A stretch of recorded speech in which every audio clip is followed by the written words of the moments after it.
And we are live. Hello, Hello. and Hello. welcome to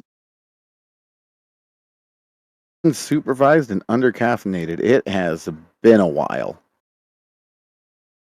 We took the 4th of July weekend off, which would have been our last stream.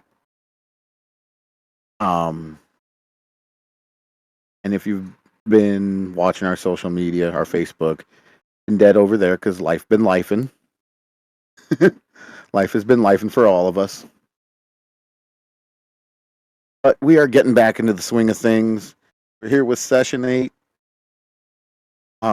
Were we supposed to plan for this? Eh. I mean, that's the title of the session, but also how life is life for us. So this is going to be a fun, chaotic, kind of role play heavy, and likely session. So let's hit a recap real quick and get into it. Yeah. So I'll go ahead and lead us off.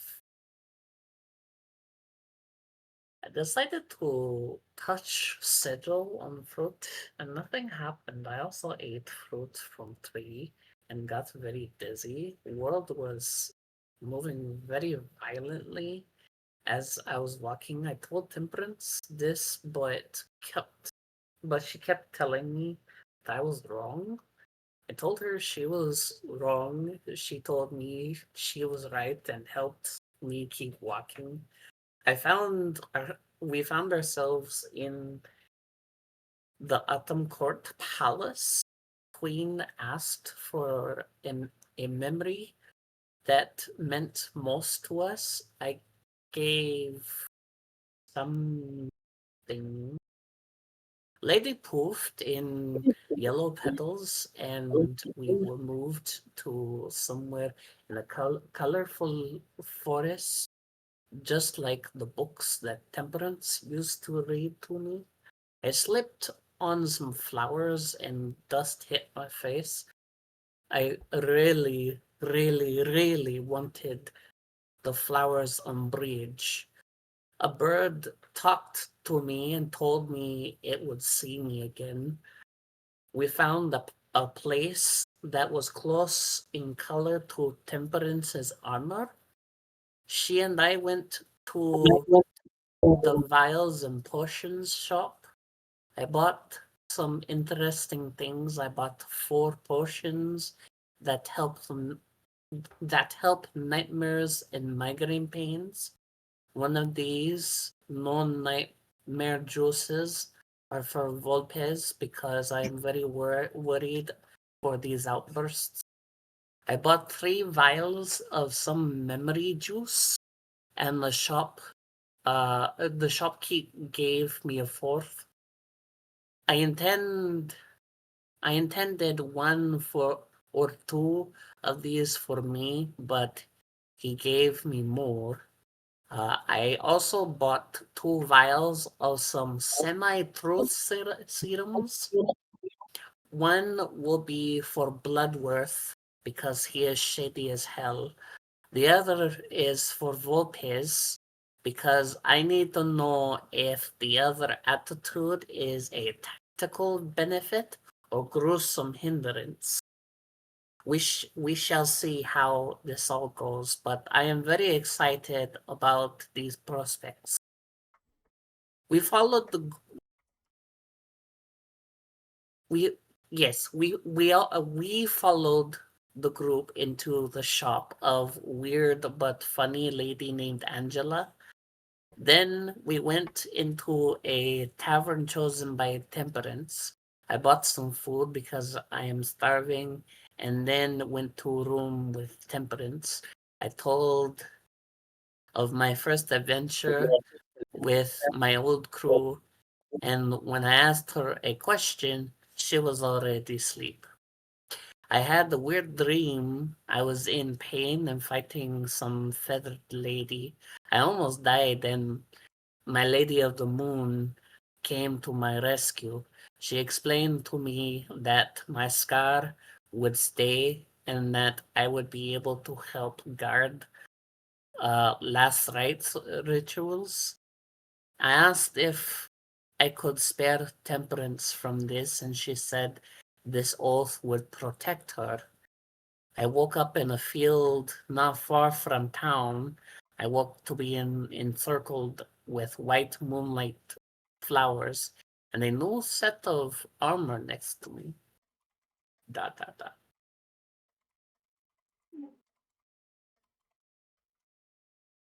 All right. Yeah. No, that pretty much sums it up. So, ba-ba.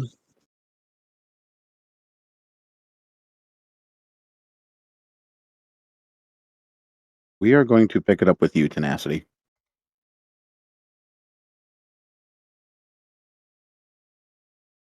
So you wake up.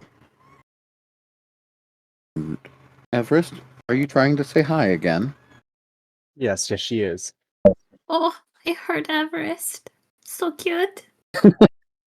Cute. Can we make Everest the druid at our table? Just put her in the camera. I mean, she plays with my dice.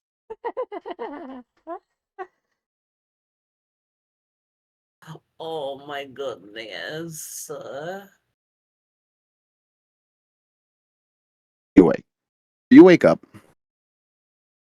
and find yourself in this field with a new set of armor. Do you do? Holy shit, what was that? Oh my god. What? Ow, my shoulder. Uh, where am I?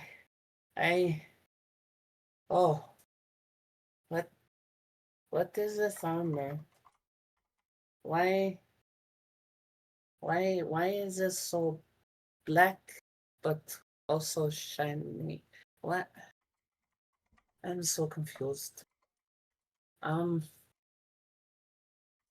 um, do I see anything in this movie that I recognize?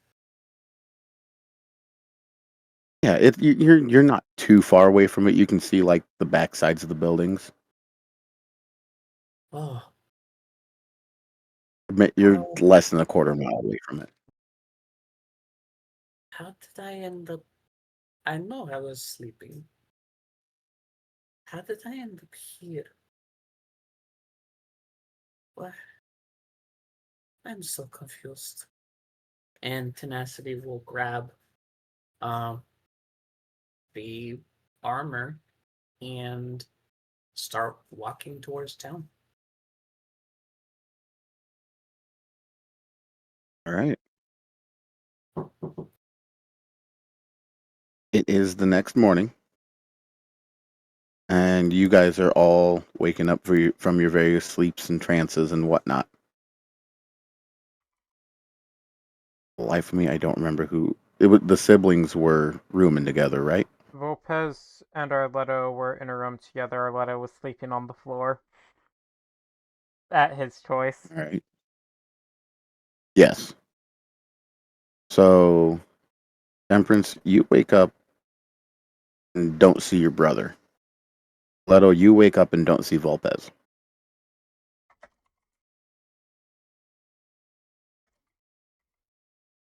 I am helping Moth with troubleshooting, so I will let Temperance go first Yeah. in her reaction. It's He's not unlike my brother to just wander off. It's a bit earlier than he normally does this, but I think she's gonna get herself ready and just kind of like muse to Pearl about where could he have gone. And then start to go look for him where there's food and possibly people to sleep with.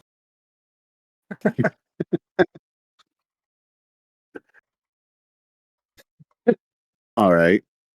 Well, you guys did stay at the tavern, so you don't have to go far. You wander down. look around. You look around the tavern proper, and you still don't see him.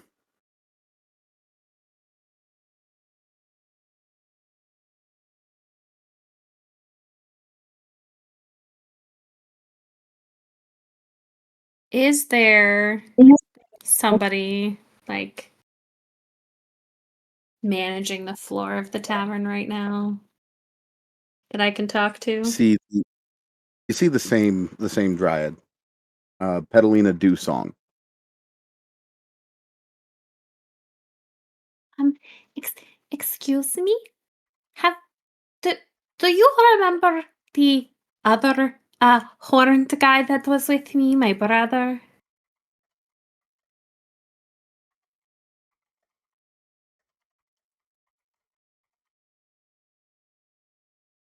Your voice. Yeah.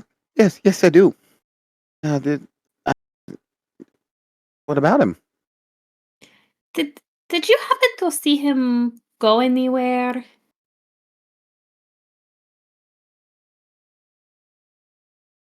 Up to the room when you guys turned in for the night? He didn't come back down for any drinks or leave with anybody to their rooms, you know, like that sort of thing. She blushes a little bit, as much as a dryad can blush, and giggles and just no. I didn't see him leave or anything. He didn't come back down at all. Okay, thank you. Not a problem, honey. Can I get you something to eat? Um, in a little bit, I'm going to just double check he didn't leave me a note. And I'm gonna run back up to the room and check for any of his stuff that might be there to see if he left anything behind or if he like took all his stuff and like left to leave. Okay. Give me a quick either perception or investigation check.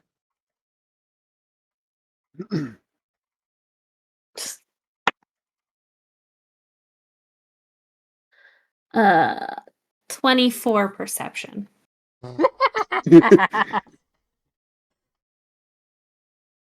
It's no contest. Perception is a +7. I'm not even touching investigation. There. Yeah, fair. And I left it up to a dice roll to what the DC was, and it was a single digit number. Um, in fact, you got 20 higher than it. It was a 7, DC 7. Nice. Nice. All his shit is still there. Well, most of his shit is still there. You see, decadence is there. He would not leave without that. I'm gonna go knock on Volpez's door.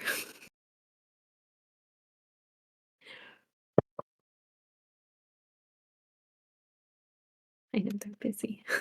Okay. Give me like 30 seconds. Yeah. In the meantime, what is Bloodworth and Rowena doing? What are they doing? They get up. Bloodworth leaves the room so he can go get some food and drink, while Rowena stays behind in the room, not wanting to talk to anybody. All right. So you wander down, probably past Temperance, as she's coming back up the stairs.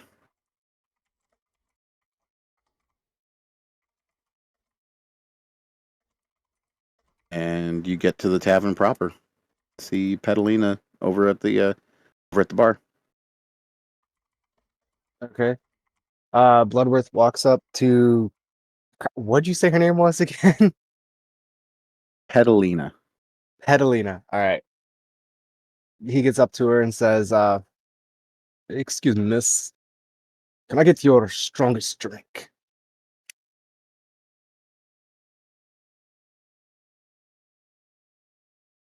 Quite early for a strong drink, but of course. And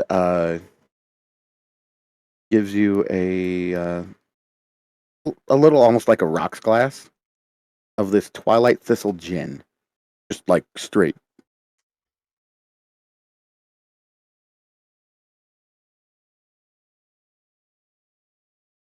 He eyes the drink suspiciously at first before taking a big swig of it.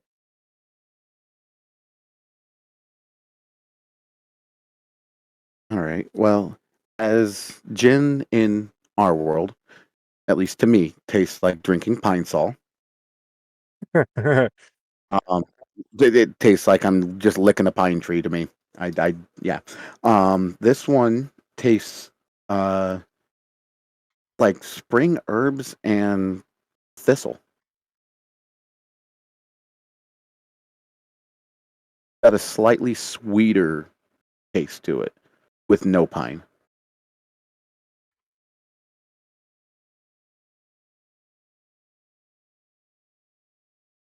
This is quite fruity.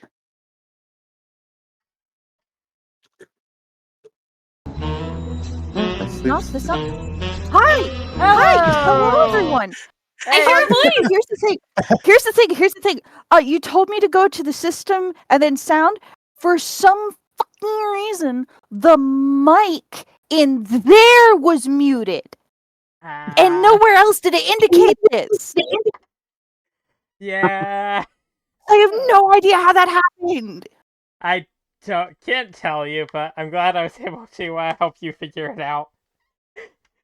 Oh my god. I'm. That's Hello, dumb. moth. Hi, guys. Hello. You can all hear me now. Yeah.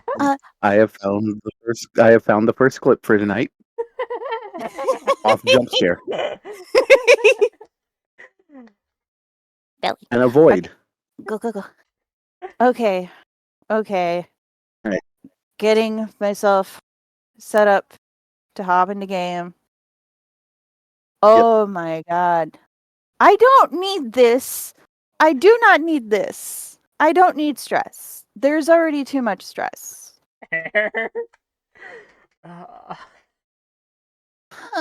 So you say that it tastes quite fruity, and Petalina replies, "Well, that's a new one. It's sweeter than regular gin, yes. It's supposed to be more herby than fruity.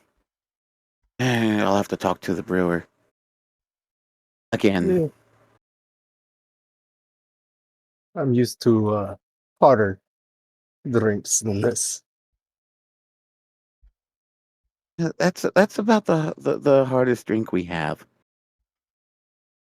I mean, we are, spring. This is more of the lighthearted. Want It'll something do. harder? I'd say go to like summer or winter. They've got the good stuff. I'll keep that in mind.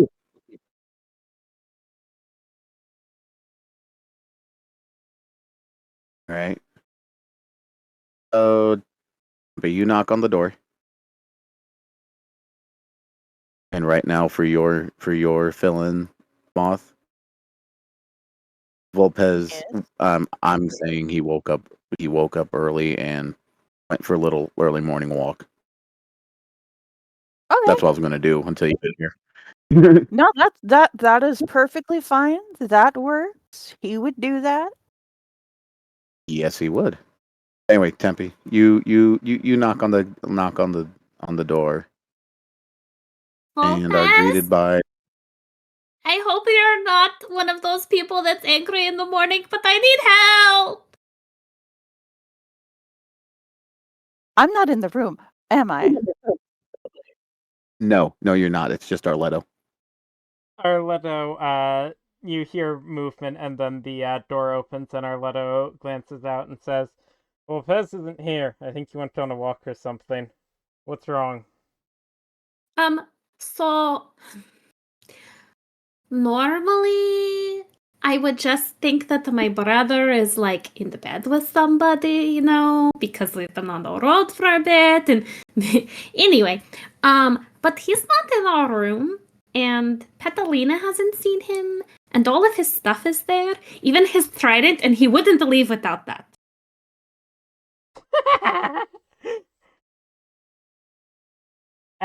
Especially at the mention of him having left his weapon, Arletto tenses a bit and then steps back into the room and grabs the fancy new sword that he got last session and puts it on his belt and says, "I see. And have you seen the others at all?" I passed Bloodworth in the hallway, but he definitely seemed like one of those people who doesn't like talking in the morning. That's fair. I can see that. We should make sure that Rowena. We should make sure that Rowena did not also mysteriously go missing in the night. In which case, that might. Oh, Because I'm oh no. I'm assuming that Am I going to go missing too? I'm assuming that Arletto did not necessarily see Vulpes go out. So far, one of each of the people in the rooms has gone missing without a trace. Why is it gotta be Faye? I mean, Lopez is one stealthy motherfucker, so Exactly. Uh, All right, you guys head over to Rowena's room. do we go to Rowena's room, or do we go to their room and see if Rowena's there, or do we go talk to Bloodworth? You seem to be going downstairs. Stop sitting on my keyboard, cat. He did seem like he was in a hurry. Maybe we should go ask him. All right. And maybe I should have asked him in the hallway. Oh. I'm gonna go find him, and I'm just gonna start going. Arletto will follow her quickly.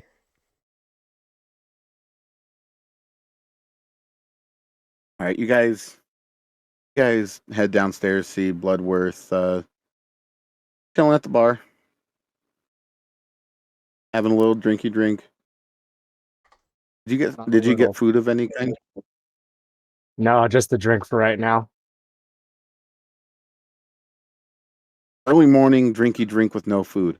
Okay. we're living dangerously, I How see. many drinky drinks is he having? Apparently, he's on number 2. Look who's peeking out from behind my backdrop. Oh, A baby. She was just looking at over my shoulder, staring at the screen. Okay, so only 2 drinks. Yeah, you guys go down and see him sitting at the bar.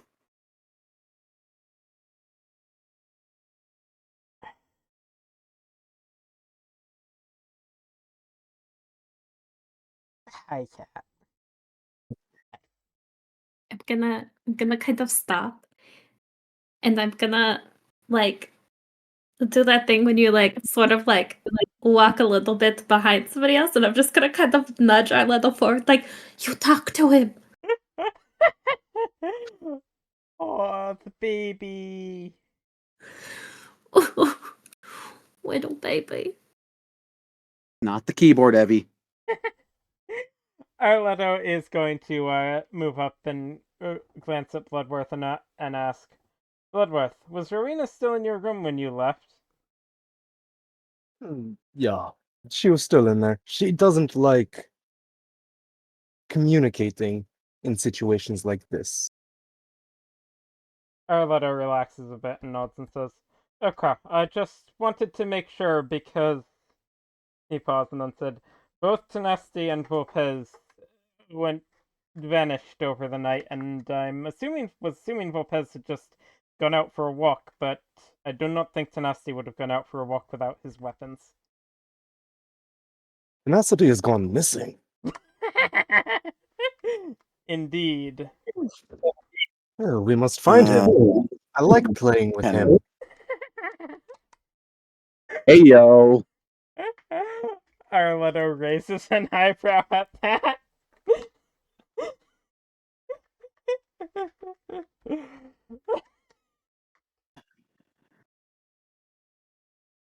Right? I'm so sorry. Oh,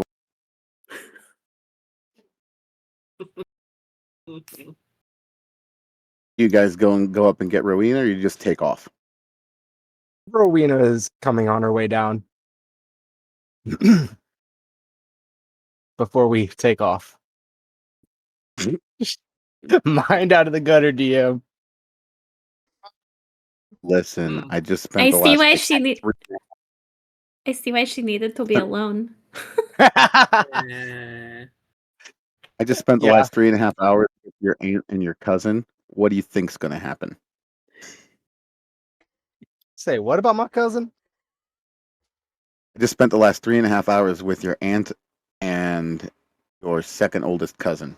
Well, Okay, from it her. sounded like you said in your cousin. Yeah. Hey, yo. Like your mic cut out and it didn't say aunt, it said in your cousin. I just want to mention that we are maybe 15-20 minutes into session and it's already gotten so horny. Have you Horny met this jail, group? all of you. That includes you. Rocks fall, everyone dies.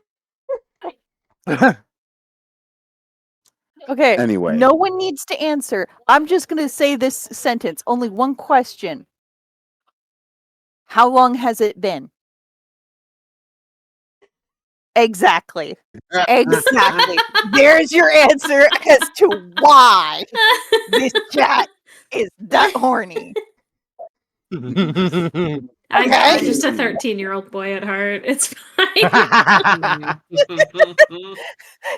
I saw I mean- Torsten and Tenacity just like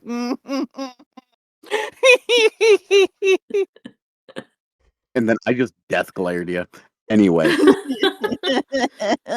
Oh. Rowena is on her way down. Y'all meet up, communicate, and take off to look for Volpez and Tenacity.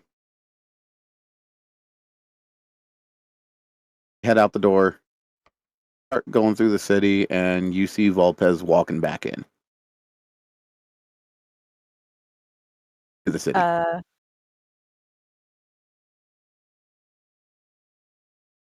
He's walking back into the city with Charmer by his side. She's just trotting alongside him. She's got a flower in her mouth that she picked. And he seems like he's trying to make himself smaller almost. Not only because he is the amount of people, but because he is so much taller than a lot of them. And he kind of sticks out like a sore thumb in all of his dark clothing. So he's just like, I really don't belong here and am very uncomfortable. And in this state of uncomfortability, pastel donned, pink-horned, tiefling Temperance is going to run at him. Did Tenacity go with you? Is he with you? Well, Pay's just kind of like stops, pulls back a moment, like, whoa, whoa, whoa. He's just like, oh. No. He didn't. Alright. Did I you haven't see seen- him this morning? He shakes his head no. Oh. And then he takes the flower from Charmer and he just kind of like puts it in your hair because he doesn't know what else to do. Oh, thank you. And then I'm gonna turn where the others are probably also catching up. He's not with Volpez. So we find big, tall, and scary, but not the fun one. You just see him quirk an eyebrow because this is actually the first time he's heard you guys refer to him as that.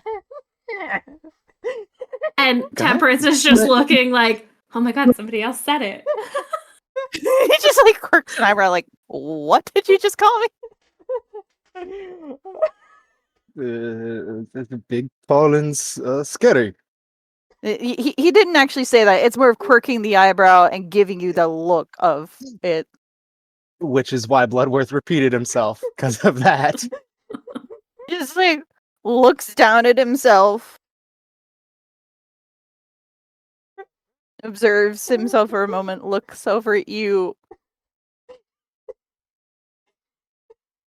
I'm trying to find the accent, so it's going to take me. So give me a moment here. I'm trying to find the accent. Oh, that was me with pedaling. I completely forgot what voice I used for.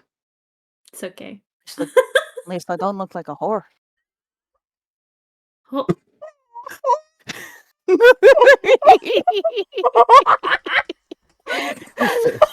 Fair. I'll give you that one. Oh boy! Oh boy!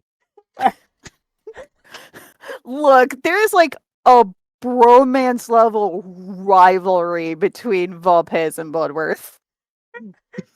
Yeah. So it's me and Torsten in real. Okay.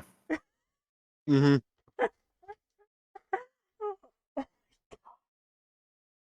I not. Oh.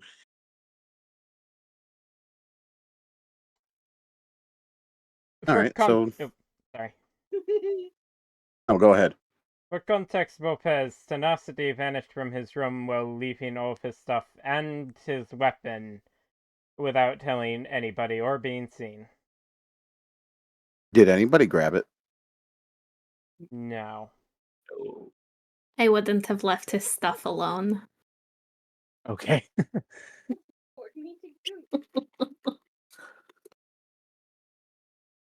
All right. I know better than to touch it with the bare hands. Don't you make that face at me. Uh-huh.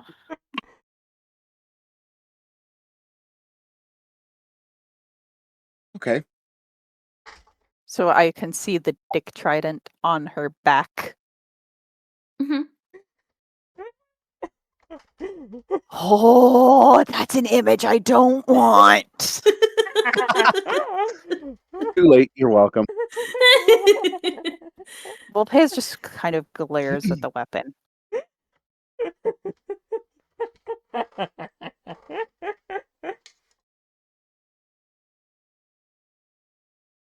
Shakes his head. I can check outside the town if you want.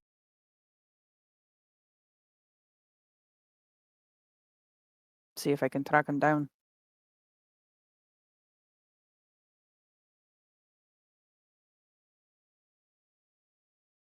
I just don't know where he would have gone. I mean, other than in somebody else's room, but it's weird that he left this behind. It doesn't seem like the type to leave behind anything. Except for his armor.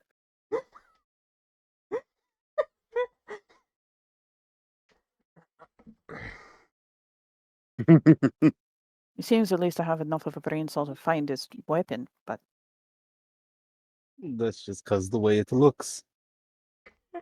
that wasn't good to say it, but yeah. It's good. It's good for more than just weaponing. No, thank you. Nope. Nope. Too big. Sharp. Hey, everything is one if you're brave enough.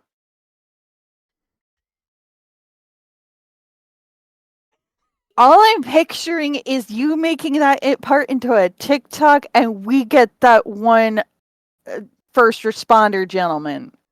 You know the one I'm talking about. Mhm. He will give you such a look. Yes, he Oh, would. I know. I know he would.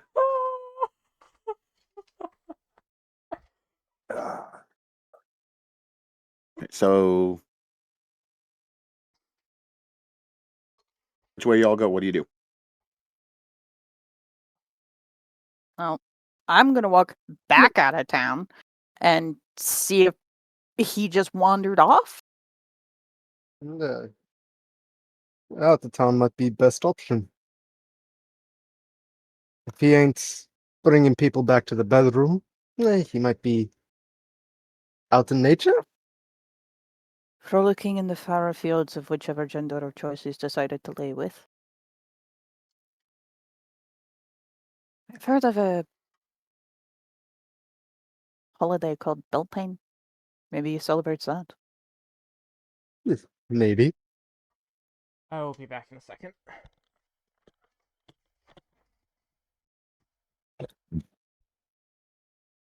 Right. What if we go out looking for him and then he comes back here?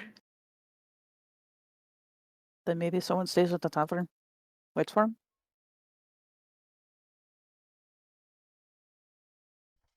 Nancy, roll me a d4 real quick.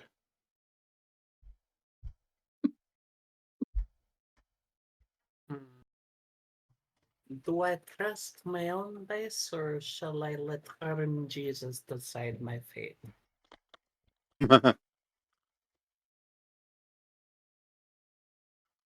The orange baby insisted he wanted to leave.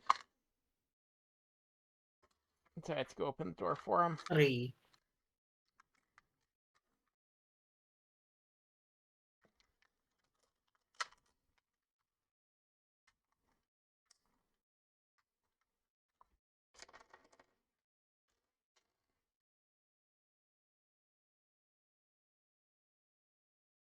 Yeah, you said 3. Sorry. Wow, I don't know where I went, but I went on a little adventure in my head. Okay. All right. And I need one of you, the other 5 of you, to roll a d4. Just one of y'all. I got it. A 2.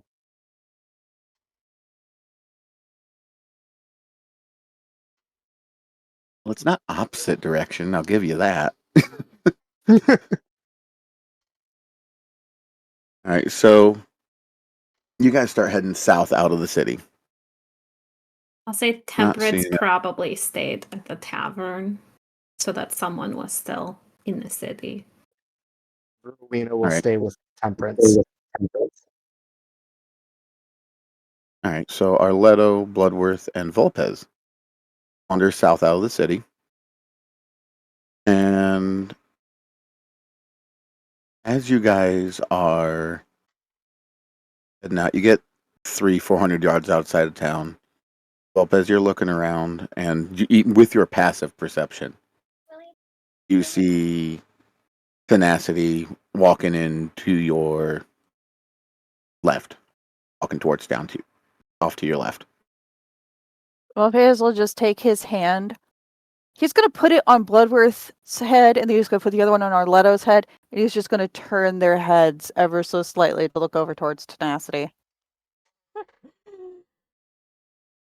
Well, at least we went mostly the right direction. When Bloodworth sees Tenacity, he says, "Tenacity, I found you!" Quick question for you, DM. A very important clarifying question. Yes. I don't like your Is Tenacity Bucka?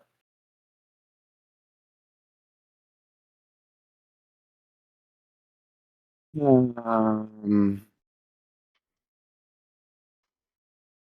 know what? For giggles and grin, yeah. He's buck up carrying his armor. So you guys see in all of his glory Volpez just does in this. birthday suit. Tenacity, you had fun without me?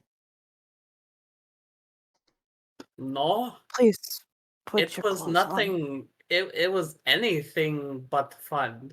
Look at scar on my left shoulder. It Oh, hurts like beach. oh, sorry. Volpez is just covering his eyes and is just like, please put your clothes on. He's literally Clothes just has his hand over his eyes, like, nope. I thought about putting Your my armor on, but I fear of chafing. your clothes and like your Under Armour stuff is still back at the tavern. No. Would Um. Arletto have brought his bag? Wait, no, I I can don't do know. something funny. I can Bag? do something funny. Big I league. have Druidcraft.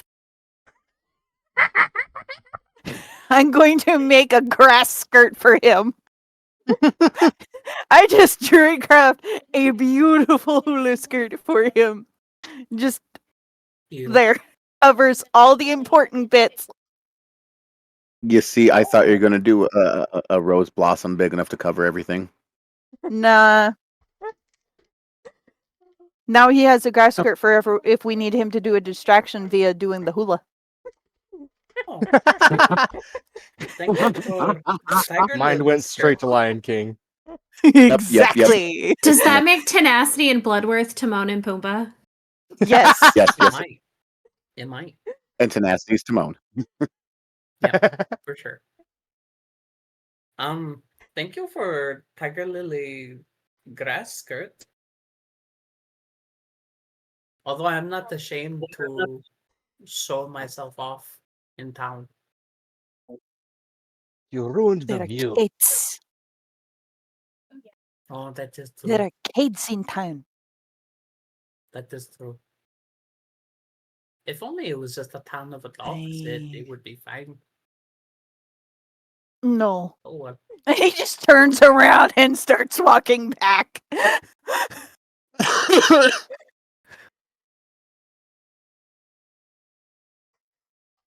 Arletto's just been shaking his head and doing this the entire time.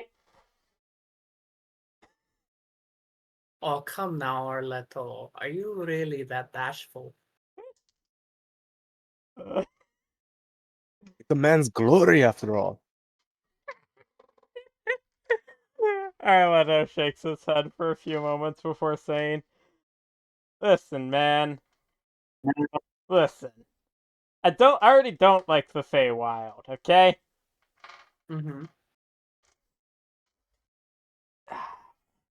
Shoot. One moment.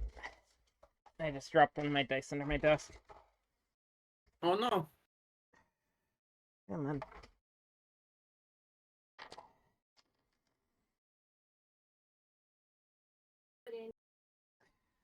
Where is that? All right. So what do you guys do? Where do you head?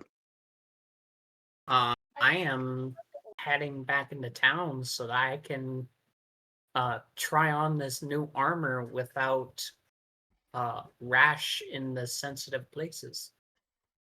I reacquired my dice. All right.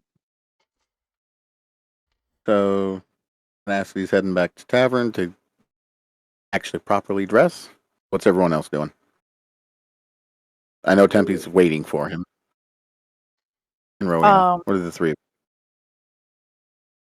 Volpez is going back into the tavern and he's getting the strongest drink they can possibly give him.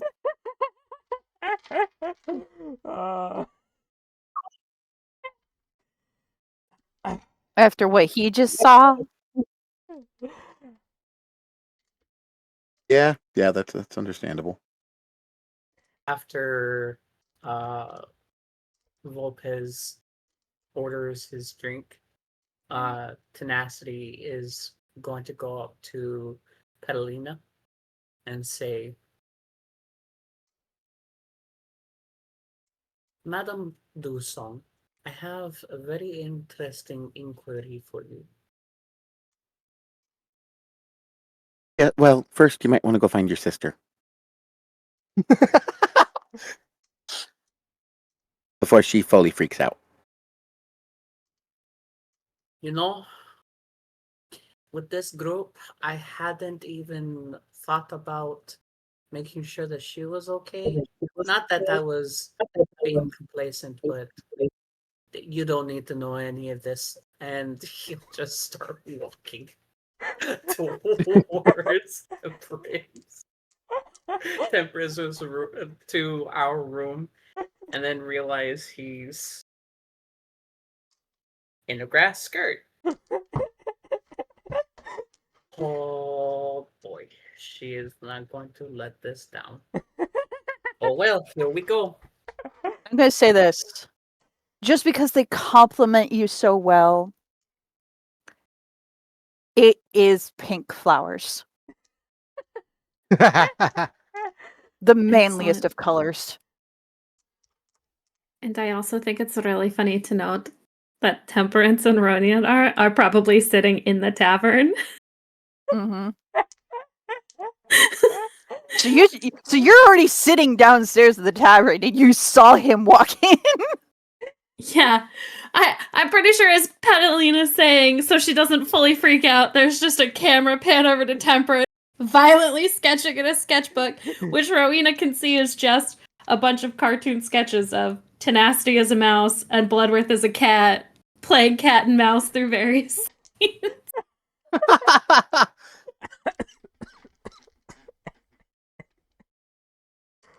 Tom and Jerry level bullshit. I love it. Yeah, yeah. Oh, Temperance isn't here. Oh, I probably missed her in the tavern. I was too focused on trying to get services. Let me put all of my stuff on. Ayo.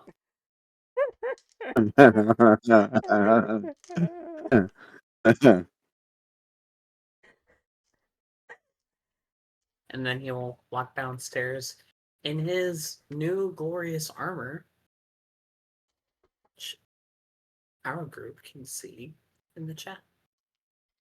Would you like to describe said armor? Sure. For the rest of the audience, Tenacity is now dawning on a charcoal plate armor or breastplate armor.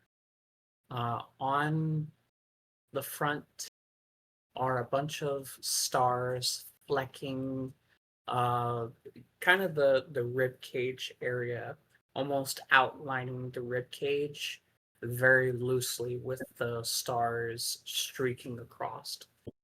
On the left pauldron, you would see um, a crescent moon with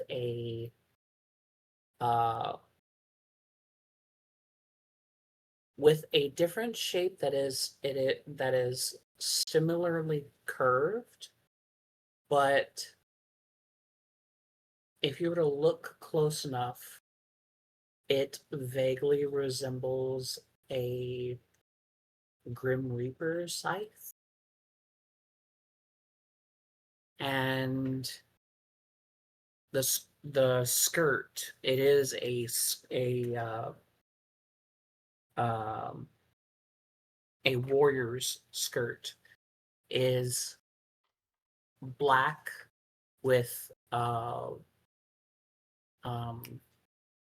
mauve outlining of each of the rivets, and at the very very tips of the skirt, you could count 20 diamond shaped, could be glowing purple stars. if you catch it in the light. And he's got a mauve cape running down his back.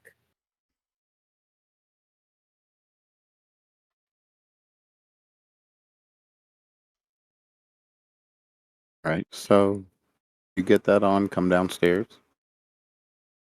and you spot your sister frantically sketching and drawing in her book.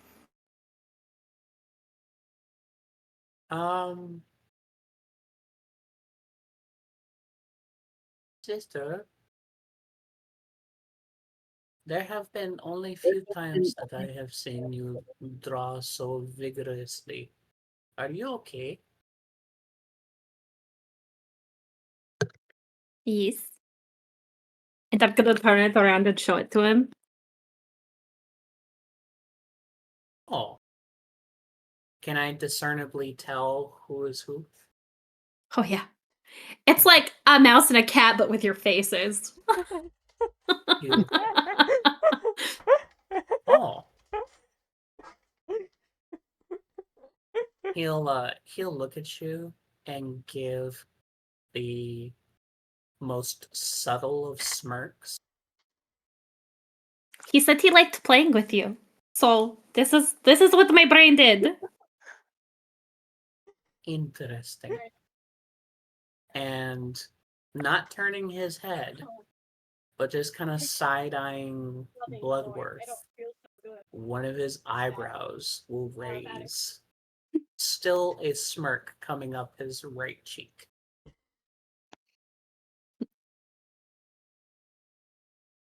Interesting. Oh, you reported your mom. Can I gather the group in a more private setting? Because I have things that I must share, that I need, honestly, better minds to help figuring out what this is. I have the gist of my feelings about it, but I don't know what it means, and I need your help.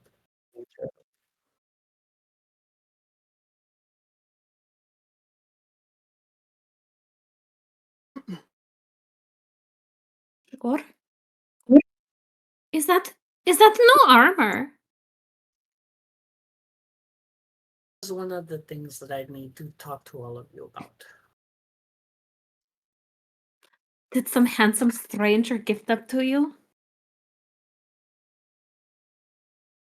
You'll see another smirk go up his face, and then probably one of two times that you've seen genuine deep concern run across his face.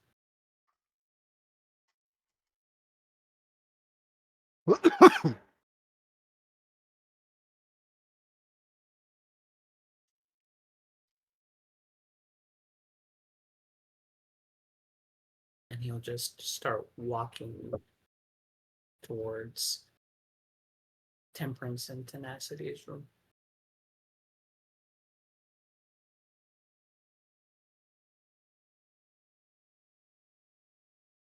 Rowena, I think he Everyone wants follow? us to follow him. I think he does too. Oh, okay. He was just busy drawing all these pictures of him, but sure, I'll drop it. I enjoyed seeing those pictures.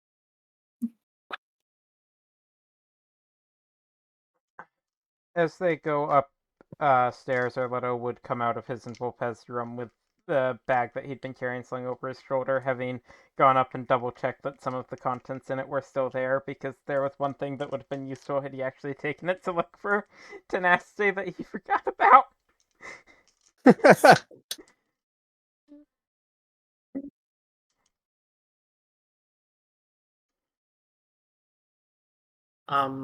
Lopez is still sitting at the bar with his drink and Charmer. Um, Which, by the way, a drink. is the Twilight Thistle gin, whereas regular gin to me tastes like pine salt, like I'm licking a pine tree. I've never had This gin, one, so yeah, but this one is infused with thistle springs and spring herbs, and it's best savored neat. all right. Does he follow? He didn't. He was not He didn't. focused in on their conversation. He was focused in on trying to forget that he just saw Tenacity's dick. Did I just get away with leaving a room without Volpez noticing? Only Yes. because he's traumatized. That's a tally mark. There it is. Alright. Arletto, can you convene with all of this? I have something to share with the group, and I need smarter minds than myself to try and figure out what is going on. Of And course. he'll kind of like gesture to his armor. Arletto looks his armor up and down for a few seconds before nodding. Of course. And then he'll glance back and see the others following. Did anyone grab Vulpes? Bloodworth was actually watching the whole thing, and then elbows Volpez and says, "I think he wants a conversation." Volpez will shrug, motion for Charmer to jump up onto his shoulders, nod to Petalina, take his drink into the room. You can take your drink with you if you want. Yeah, I'll bring another if you'd like it. he just goes. He just nods at her, thankfully. He gives it to you right then and there. You're just like 2 drinks in his hands, both his, walking in. No. Plan on sharing? He just looks down at you. And then just keeps walking. That is a no. That is a hell no. Bloodworth just follows in behind.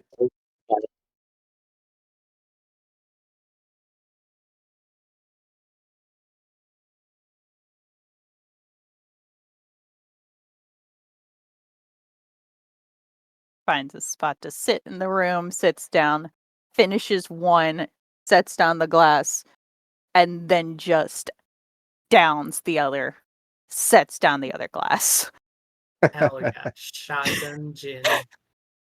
Just took them both as shots. He is.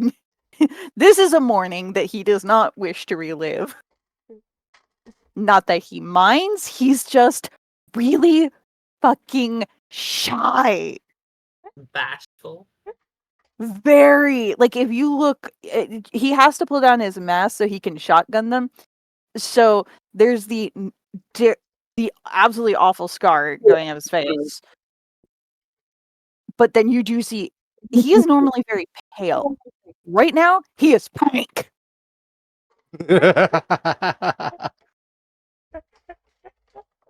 He is a very shy little being. Old Dark and Broody has some emotion. He just looks at you. And I feel like this will be the first of many, but you get a gib slap. Nice. Slap. Just the pop outside the back of the head I'm here for as it. he just puts his mask back up. Bloodworth, you leave him alone. Eh, Some people just don't need to know about your emotions. fair enough. But it is what it is. I can't wait for Bloodworth to learn that this poor thing's a virgin and is never dated.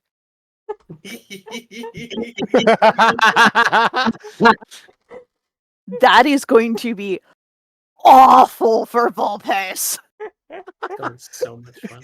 And Bloodworth's gonna exploit the shit out of it. Damn. So last night when I presume within moments of each other, we all went to sleep. When I went to sleep last night, I had a very strange dream that I was in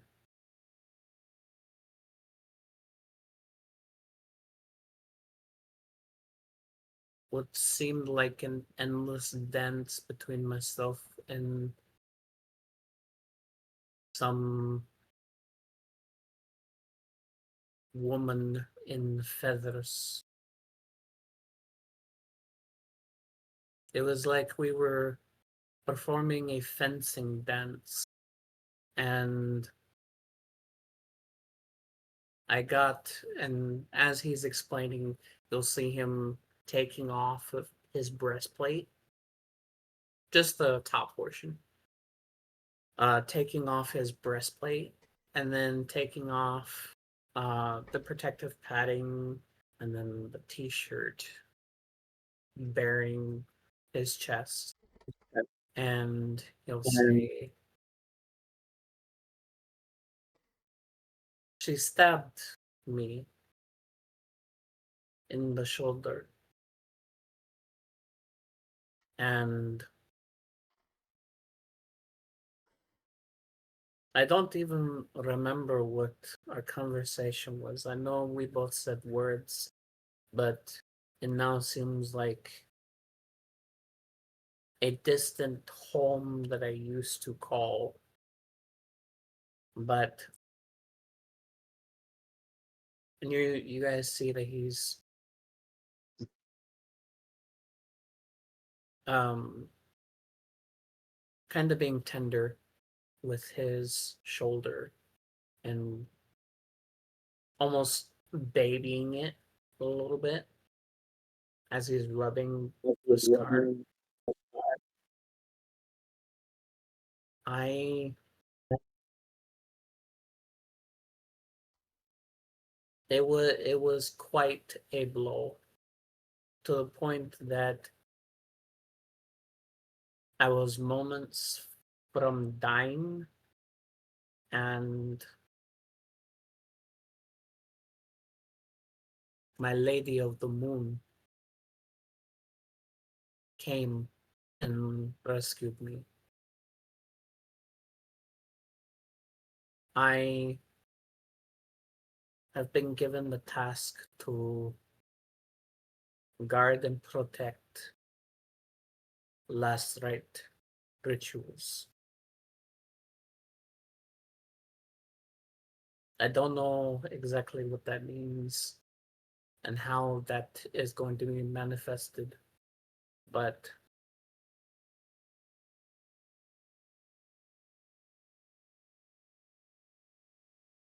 that is why I have this new armor.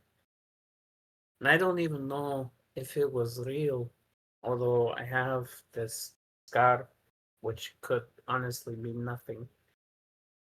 Um,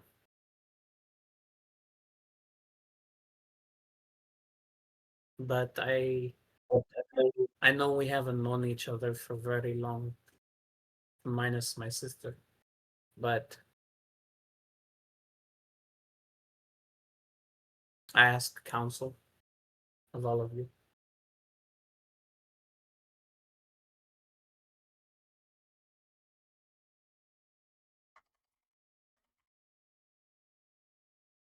What about?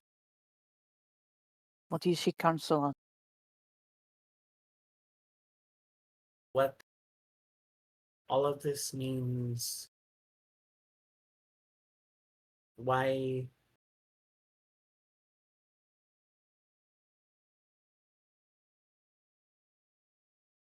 we saw the grave, why we were tormented um in where we were previously, why we are here. why did I have this dream? Why do I have this armor? I don't know what this all means. And you guys see him for the first time become almost flustered and frustrated.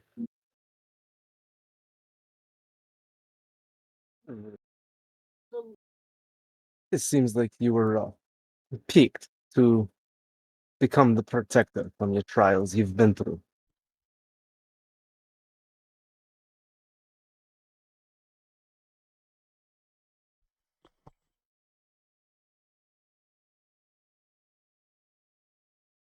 This goddess of the moon that saved you, you are familiar with her? That she gave me my original um my original task, which was to protect seafarers, to protect the sea, essentially,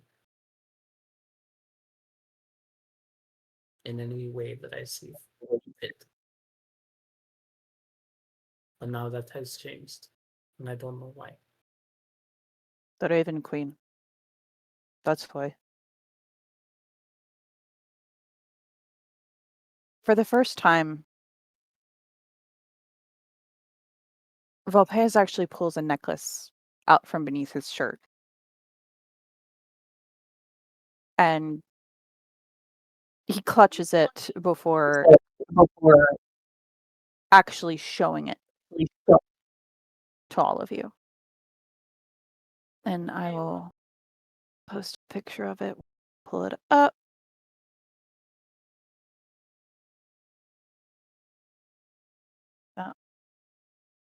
This. I have a lot of files. There. That face, DM. The necklace is of 2 ravens' wings, and then a raven's skull attached with a symbol on top of the raven's skull. This was my mother's.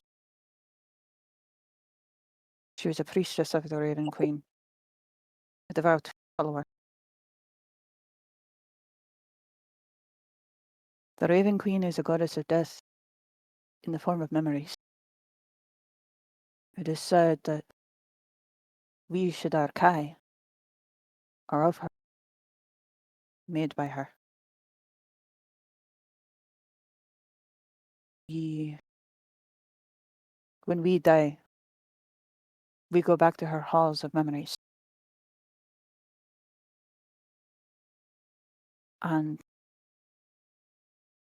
given that she is a goddess of death, it's in that form, and your goddess has now made you a paladin of lost right. It makes sense. It fits. But now, there is no sea here for you to protect. But the last rites of those who may go to her in death, or of who we find who have been killed by her,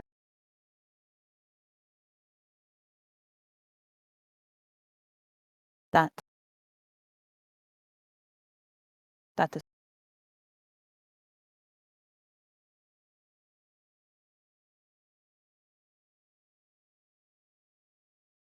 I do not speak or share often, but I feel as though this must be said. I have known her. I have met her. It was a very long time ago, and I was but a child. She was a raven that would watch over me because she favored my mother, and I was a sickly child. I used to have fevers. She brought flowers from the Shadowfell to save me. I do not know why she favored my mother. I do not know why she favored me. She did. One night, when I was in the forest at home. One second. Coming up. Sorry. One night when I was in the forest, where I spent many years, I followed the raven into clearing. She changed her form and showed me herself, calling me by a name that only my mother.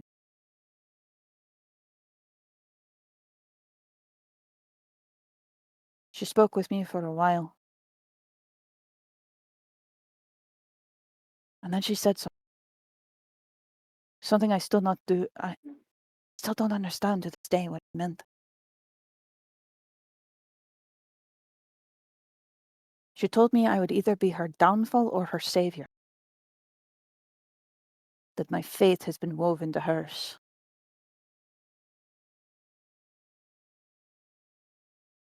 Then she told me, remember, you can only rule one realm with the king. Choose wisely which one. Shadow or fire, you cannot have both, but both will always have your blood. The gods are mysterious and strange. If you have been chosen by one to follow two different paths from her, and say that goddess favors you, but I would be careful with it. A god's favor can be a curse or a blessing.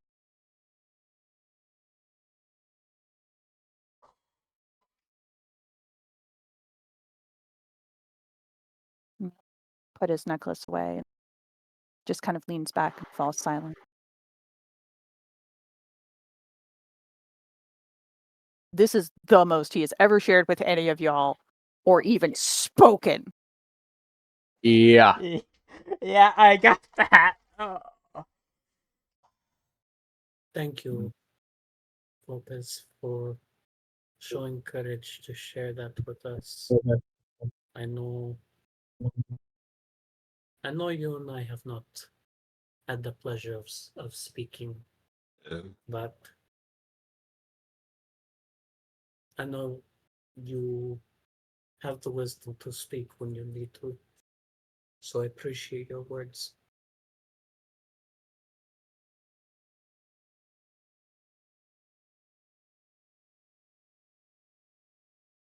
He'll just nod to you.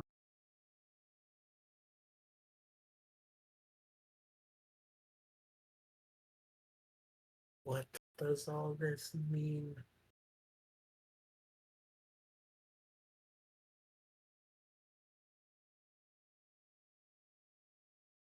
Temperance. What is your take on this? Having him had said that he was moments from death.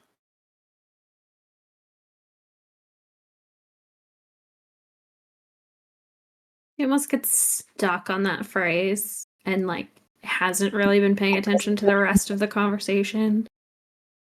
And she just starts looking at the scar and analyzing it with her training and healing, and realizes just how close he really came to dying.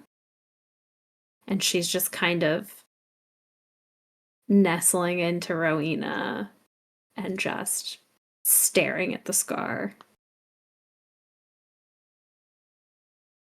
She's like nestling into Rowena. Rowena puts a supportive arm around her, kind of thing, feeling her tension and emotions.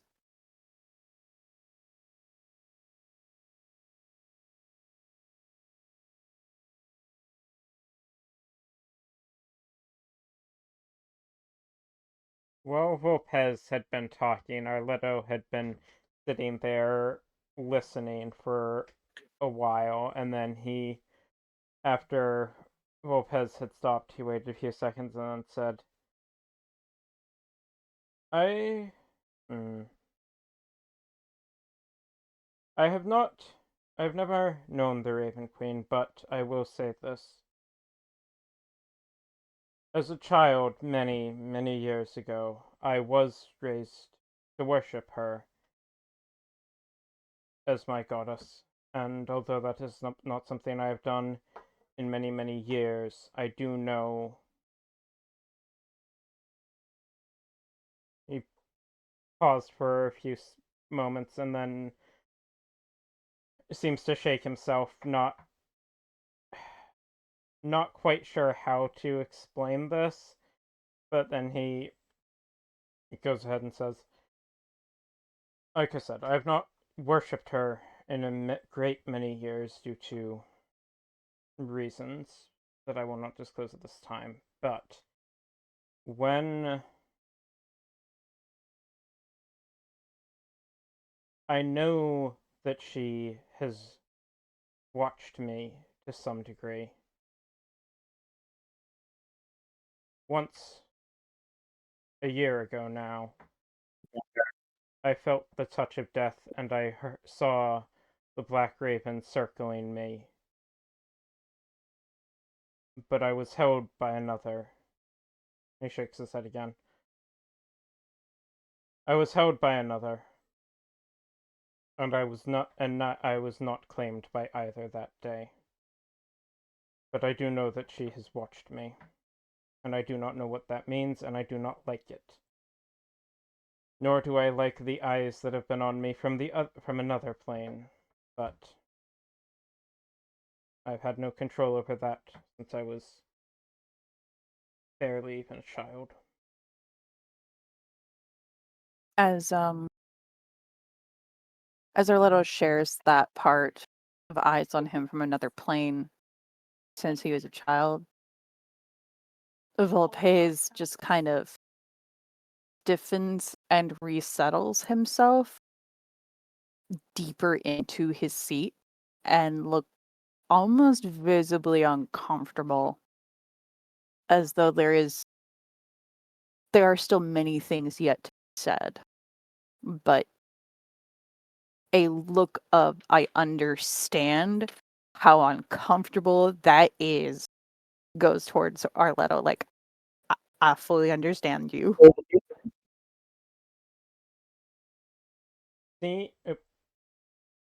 Seeing how Volpez reacted, Arletto paused and then added, I've not felt their eyes on me for this past year since that happened, at least not in the way that it was before.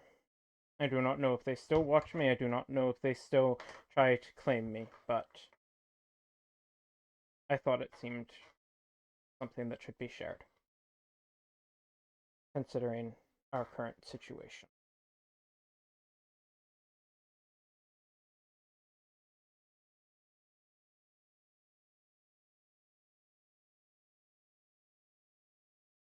And you can all tell that Arletto is really not sure he wants to be talking about this, but since Volpez of all people started sharing something, he figured he should mention it.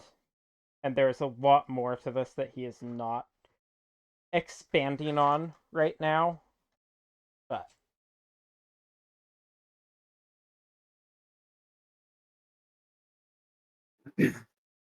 I think in that moment, Tenacity would kind of be watching everyone,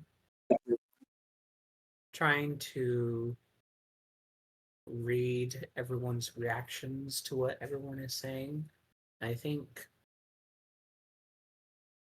he would half-heartedly be trying to read Arletto as he's saying what the facts that he is saying about some of his past, and I think he is still very caught up in the moment that he just can't read anyone right now, which is for anyone who's paying attention, we see that that is something not common for him.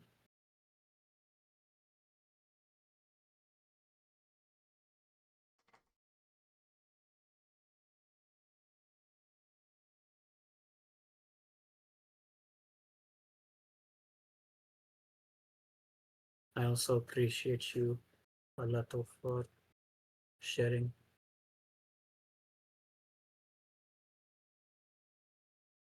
Arletto simply nods.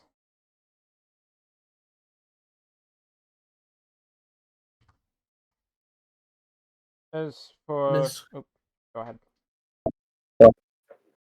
Miss Rowena, you and I have not had the pleasure of speaking either. What is your take on all of this, if you don't mind me asking? Give me one moment.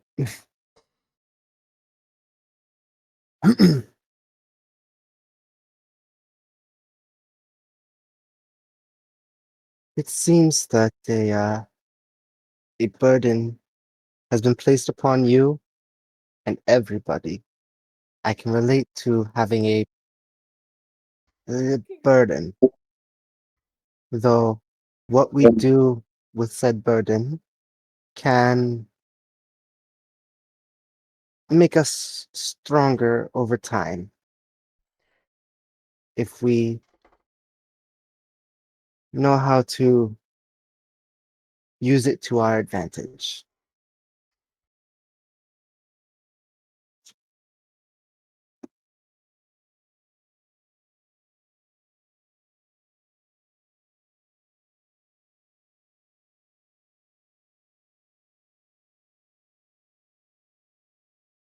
Rowena would see that um give me a second.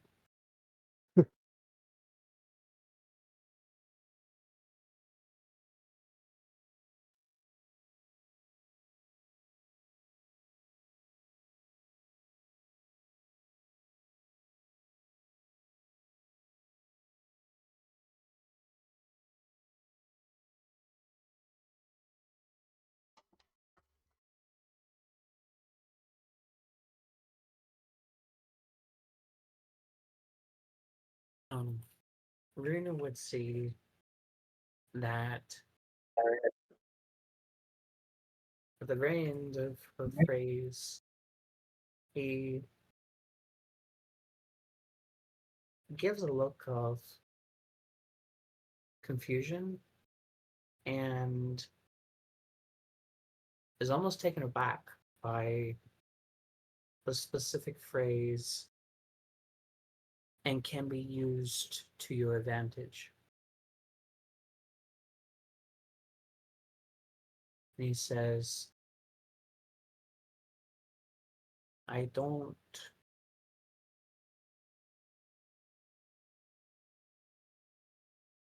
I understand I understand vaguely of your candor, but I don't. Maybe I'm misunderstanding what you're saying, but I don't take advantage of the guidance that my lady offers. Mm, My apologies. I did not mean for you to take advantage of your lady. I was meaning more so to use her guidance to help you become a better servant of your lady. I spoke more so upon my own dealings. Mm. Thank you for your wisdom. You are welcome.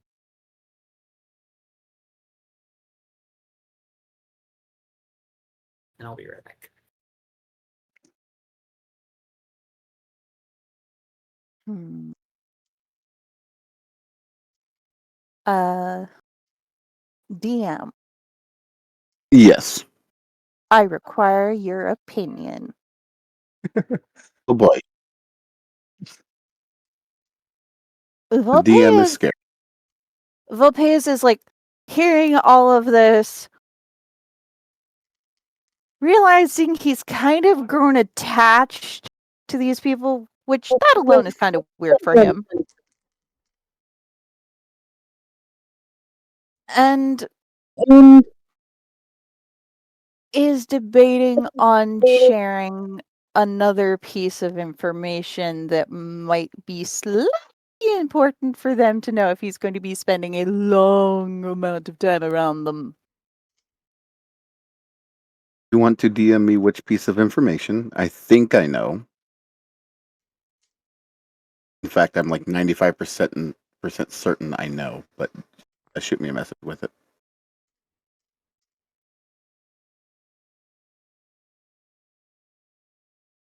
Damn, motherfucker. You're not supposed to drop things. Shut up. It slipped Says from the my one that's dropped fingers. 6 times. Says the one that's dropped things like 6 times today, namely his phone. The only thing I've dropped today is dice. Many dice. I How much damage you roll? I broke my dice box. It's Oh a shit, So we that's got a never nat good. one. it's a cheap plastic one, but yeah, I managed to snap the divider. Oh. It's still Time for a technically little. functional. Oh. But yeah, I may or Time may for a not daily bag. have dropped picked up and then immediately dropped my entire dice box earlier. So, Hey, DM. Happens to That's 3 down now. what are you drinking? a certain A alcoholic drink. yeah, made by a famous energy drink company. Oh, dear Lord. Kind of a beat. You'll certainly be awake. No, I'll probably pass out as soon as this is over. Yeah, fair enough. Yeah. But should I maybe share that? Because that might be important for them to know. Oh god. Not Damn it. eventually. Eventually, Within not the yet, next couple. not yet. Within The the next next couple couple sessions. sessions, probably though. I'll be right Yeah, back. because that might be something for them to know. If I'm going to be spending a lot of time with them. I'm gonna Yes, suggest it would be. I'm gonna suggest we take an intermission here because I was thinking I also need to stand up. Yeah. Yeah. Let's go ahead and take an intermission. We will be back in about Intermission 15. time. And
And we are back. Uh, Wait, we were on break.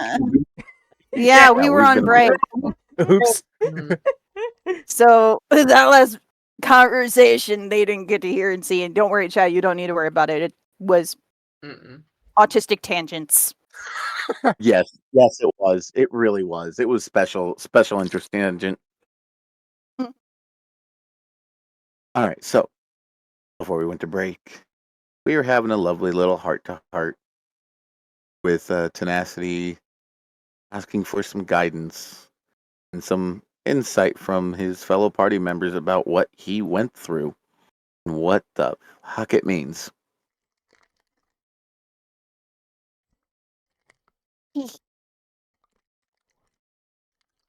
I think, lastly,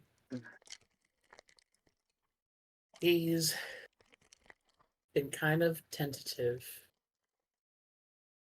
asking Temperance because of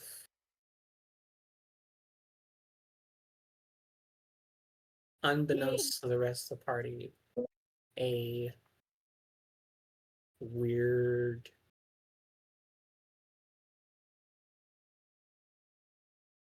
set of emotions going through the two of them. And he looks at Temperance and says,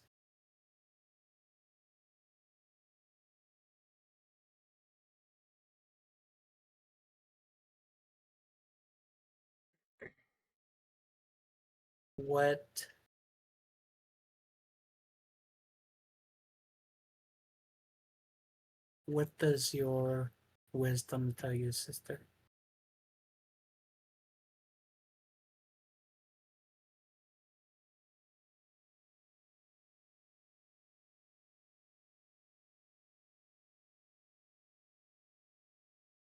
Um,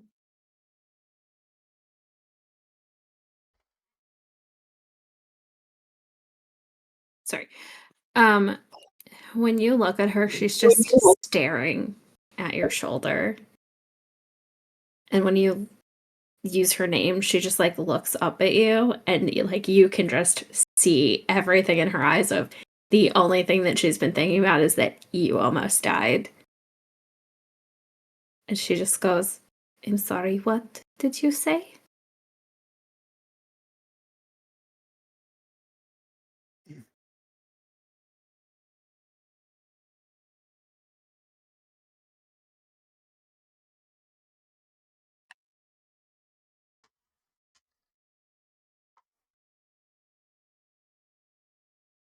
Um, is that happening right now? No. Okay. Hmm? Never mind. Continue seeing. Um,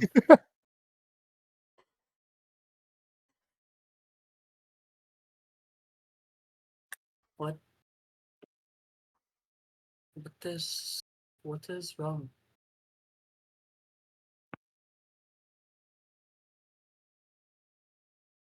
You almost died.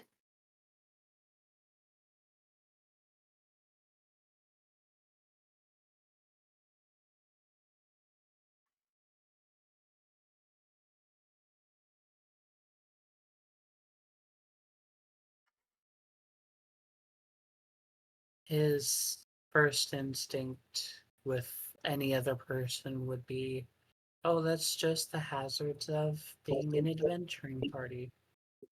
But with his sister,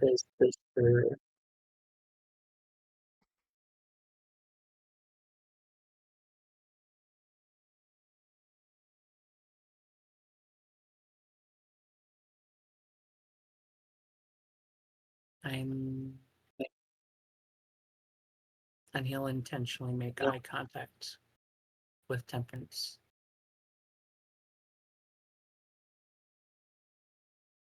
I'm not leaving, sister. Weapons. You can't promise that. That's proof enough of that.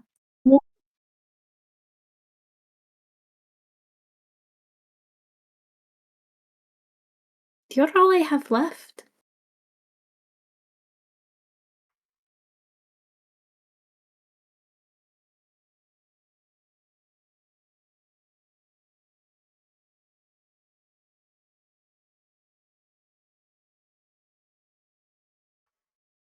He'll start to walk towards Temperance. Is Temperance standing right now, or is she sitting down? I'm still sitting with Rowena, like, with her arm, like, still around me. He'll approach Temperance, and he'll look at Rowena and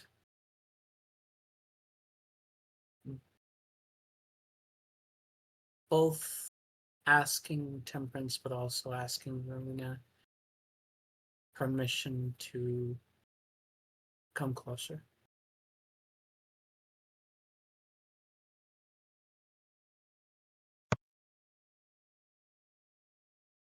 Rowena will hesitantly nod.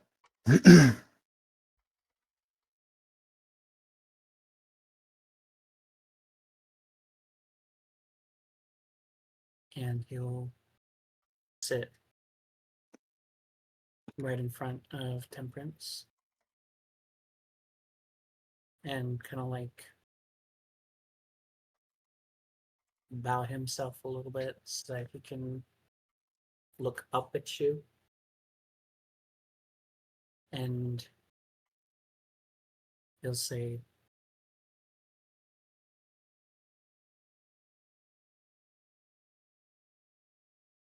"You're right. I cannot promise things that are uncertain to all of us." And he'll reach out a hand towards you and he'll say, "But I will promise that I will try my hardest."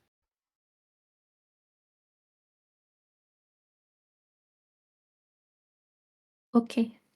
She'll take your hand. He'll clasp it and just kind of like gently rub your hand in amongst his, and he'll say, and he'll basically recant what he told the rest of the group, and then ask again, what does your wisdom tell you?"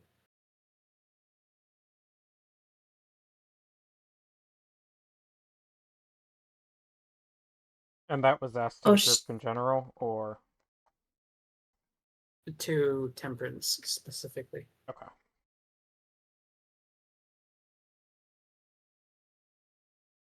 well, though she's not my lady, I am grateful she stepped in.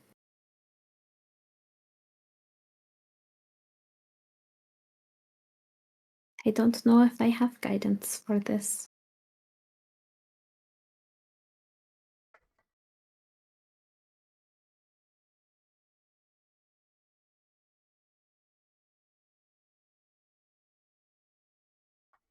Only that her stepping in may put more eyes on you.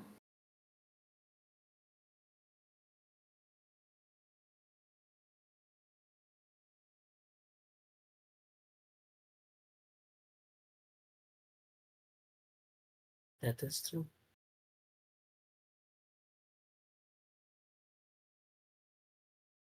And he'll stand up from where he was sitting and face the rest of the group.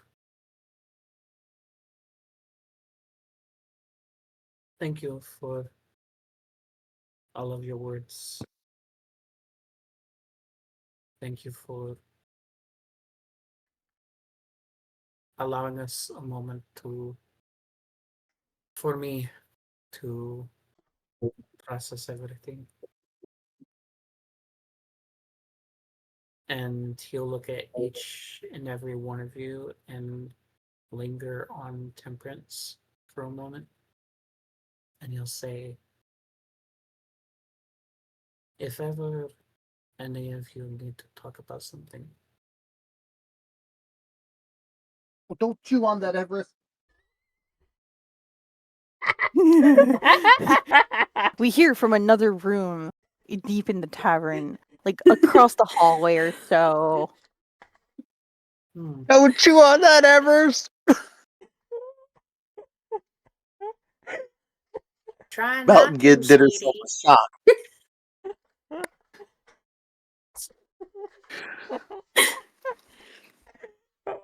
Um, he'll say, if any of you ever need to talk about something, doesn't matter the time of day, do not hesitate. My counsel is also yours. At this moment, Rowena ends up shooting you a look before glancing over at Bloodworth and back at you, but doesn't say anything at this moment. Volpe seems to contemplate your words, but he also seems sort of deep in thought, like he's considering something.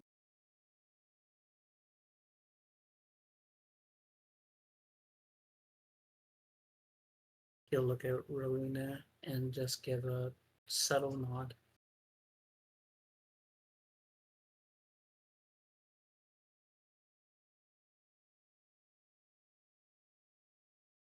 And then he'll deflectively say, well, that's enough emotion for me. I'm actually kind of hungry right now, and I'll be honest with you, I'm very intrigued about the services here. So I'm gonna go ask real quick. Littleface is going to look up at you. Since your goddess gave you a replacement for armor, did you ask her for a replacement weapon? Oh, Hmm. you might want to take it back. Oh yeah, and he'll unsheath it from your back, and he'll just kind of like wipe your shoulder a little bit, and then sheath it back on his back. Sorry, sister, you had a little something on your shoulder.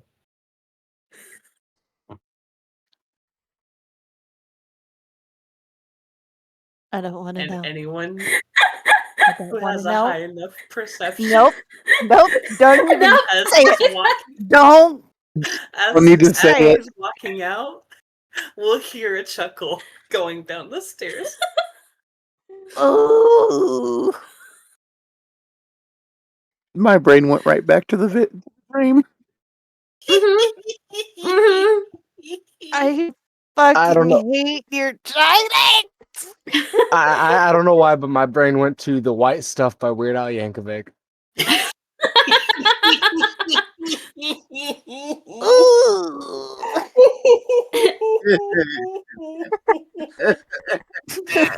That's what I was saying. Fred. Do not say it. You're welcome. Anyway, Temperance, also in full deflection mode, says, I could really use a drink. Bubbles just nods and he's going back out to Petalina and he just sits down. He brings the two glasses with him and he sets them down for her. And he kind of like taps them both like refills. Please. Mind you, they are like rocks glasses. He tapped both of them, like both of them. Refill, please. Stat. All right, so you guys go down, get some food, more drinks. Probably in silence, I'm guessing. Relative silence.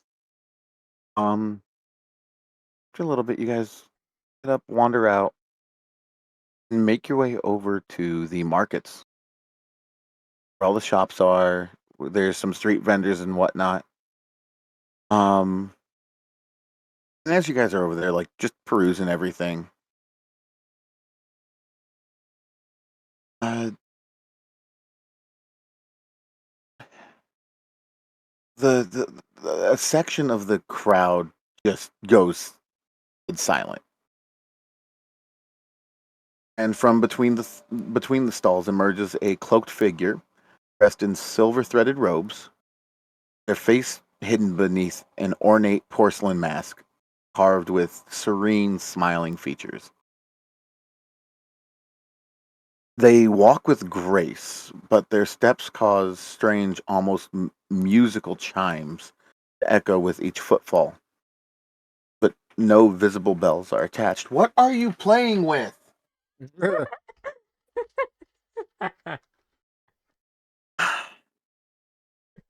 And it's to society, I swear. Without warning, the figure tosses a silver coin into the air, which splits into 6 identical coins mid arc, each landing perfectly in front of each of you. They give a slight bow before disappearing into an alleyway called the Seamstress's Alley, which is a twisting row of old shops and forgotten pathways. What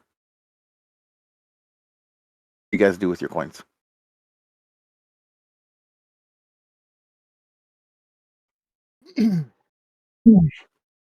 And it landed on the Well, ground in it's- front of us, you said? Yeah, it landed perfectly in front of you on the ground. I pick it up. Volpez nudges his with his foot, not trusting it. Arletto doesn't even touch it. He just sidesteps around it, staring at it suspiciously. Blood, Bloodworth nudges Rowena for her to pick up both his and hers.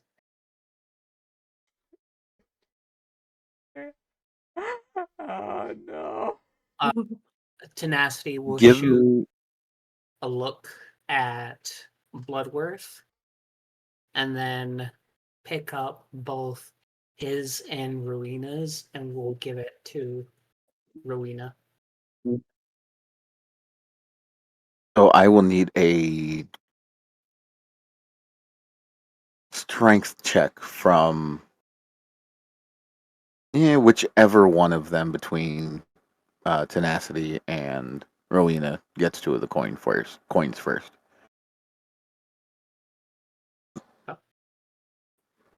Who gets to the coin first, Rowena or Tenacity?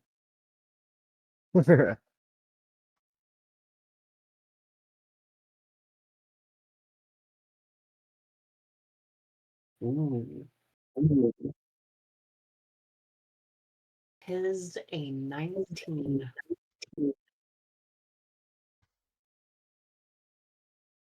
All right, so you reach down to pick up. Tenacity's picking up his coin and Rowena's. He is picking up Bloodworth's and Rowena's. He goes to grab them, and they seem to be like firmly planted, super glued to the ground. You cannot get them up.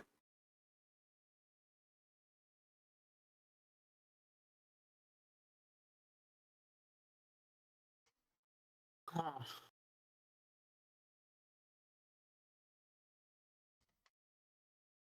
Interesting.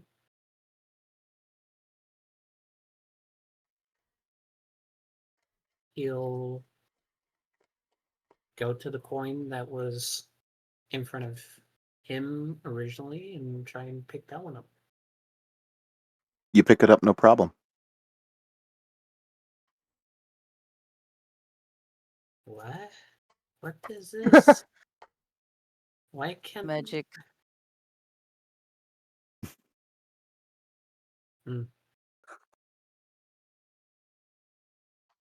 So for those of you that picked it up, what do you do with it?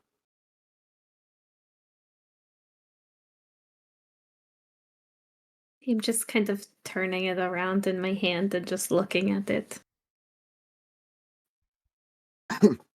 So on it, you see like glyphs. One in particular. Um, twists like thorny vines curling around a single eye at its center. Occasionally, it shimmers with faint lavender light, and tiny moth-like specks flit along its edge before fading.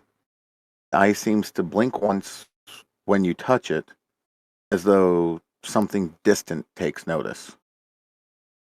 And as you're flipping it over, the glyph pulses, and your vision swims with violet light, and you now see yourself standing atop a spiraling black spire, a crown of woven antlers and flowers on your head. Before you, two courts, one of flame and one of frost, kneel in submission, their banners fraying in a wild fey wind. Behind you, a shadowy figure with moth wings and hollowed eyes whispers into your ear. Its voice both familiar and suffocating.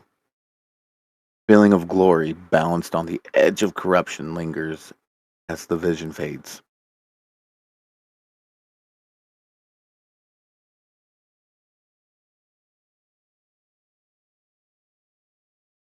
Cassidy, what are you doing?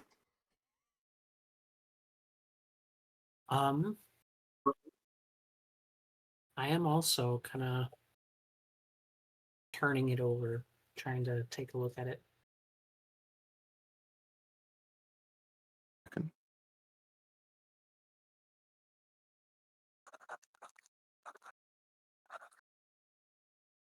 Back up in the notes. Hey.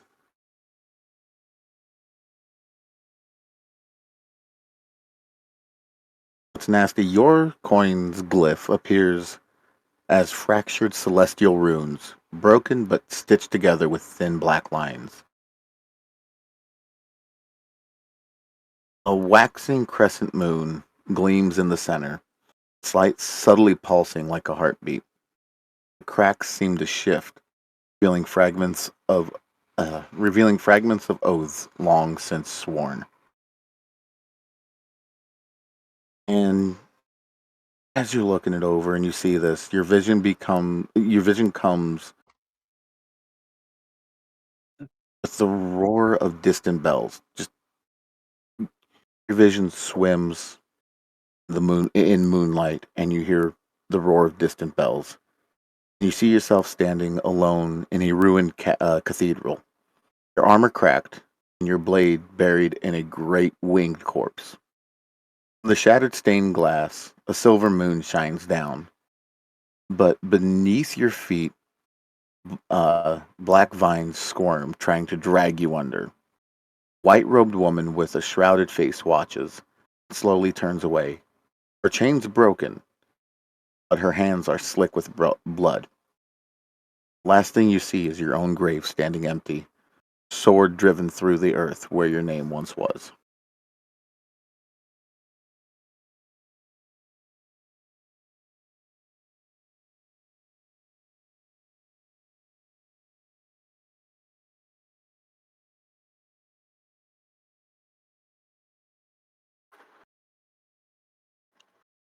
What does everybody else do?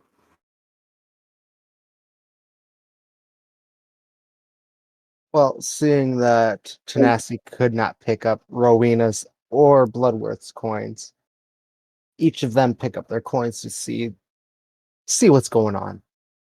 Pure curiosity.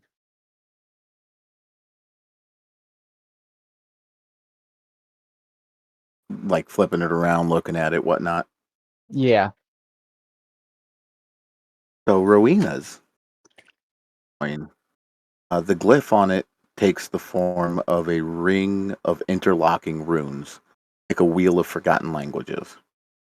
At the center, a small flame flickers, its color ever shifting from blue to gold to crimson. Occasionally, the runes rearrange themselves, whispering snatches of forgotten knowledge only she can half recognize. Her breath catches as she sees herself standing at the prow of a sleek black ship, its sails stitched with the runes of freedom and forgotten gods. Chains lie shattered at her feet, and a long crimson cloak whips behind her. Edworth's brand has vanished from her skin, replaced by a mark of her own design. On the horizon, a shattered palace collapses into the sea, while faceless scholars bow, and a massive tome with no title opens before her, new pages writing themselves as she speaks. And a quiet voice echoes, "Your destiny was never his. It was always yours."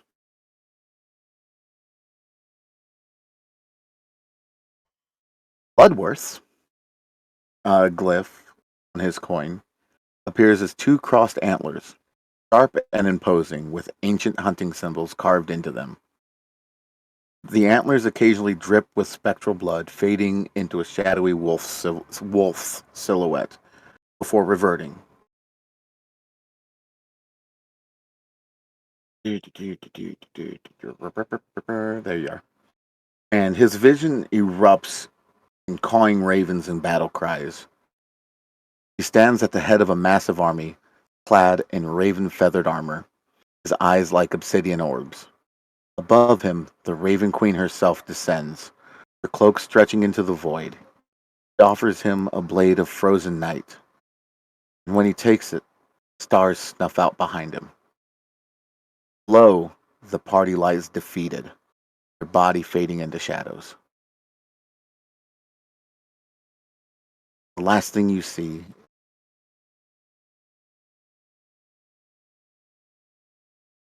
is Bloomhaven burning,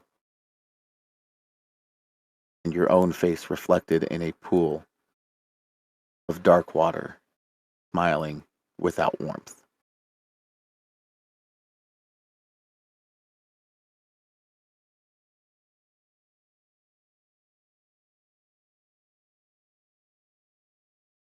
Lopez and Arletto, what are you guys doing?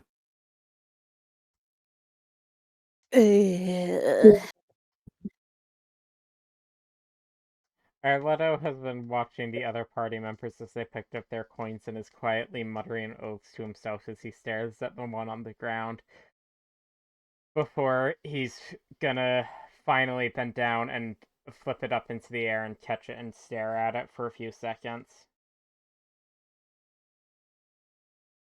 When you stare at it, your coin crackles with jagged arcs. The glyph on it resembling a storm cloud split by lightning, its edges rimmed in silver static. Occasionally, tiny sparks jump off the coin, grounding themselves harmlessly. The symbol shifts between a storm spiral and a bird in flight. I can't scroll with that. I have to scroll here. And as you're looking at it, lightning floods your vision.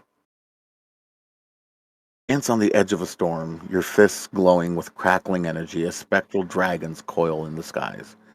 Below, cities burn, ships splinter, and mountains crumble. Not in conquest, but in rebirth.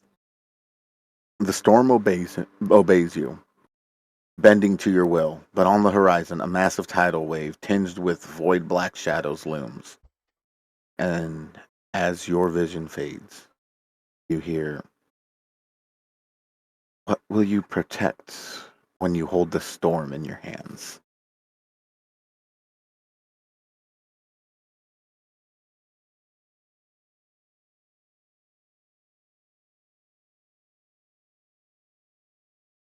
Beth, and note Uh, takers, I will all of this to you. oh, thank God, because I am taking as much notes as I can. I see you frantically writing. Mm-hmm. Leave that line, jump that line, and we'll go to mine. Volpe is curses his own curiosity and picks up the coin.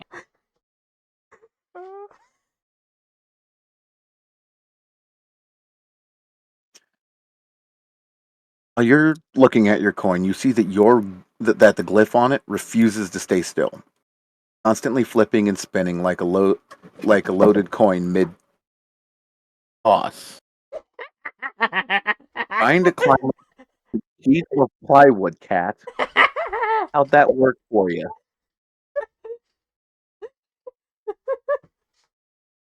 The glyph refuses to stay still, constantly flipping and spinning like a loaded coin mid toss. Shapes morph rapidly: a fox mask, a dagger, a pair of sly eyes, before stabilizing into an inverted hourglass, its sands trickling upwards.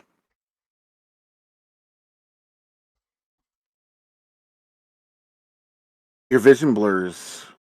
When it clears up, you see yourself in a grand hall, seated on a throne of mirrors. Crowds cheer, their faces flickering between adoration and terror. At your side sits no one, just empty seats. And gold turns to ash in your fingertips, in your fingers.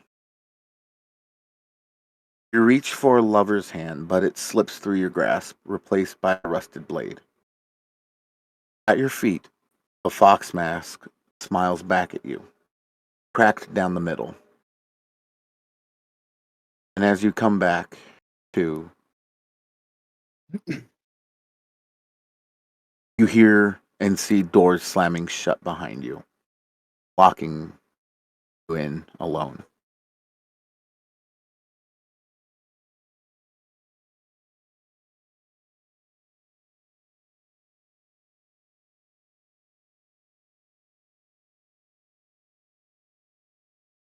Volpes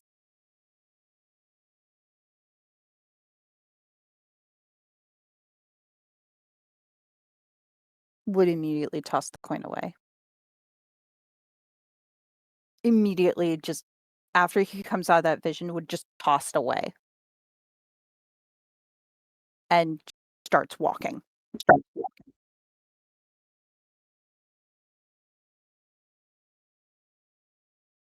Tenacity, after coming to his vision, would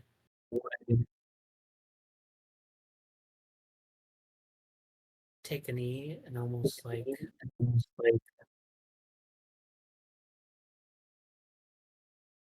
make an exasperation of, oh great, one more fucking thing to add to the plate.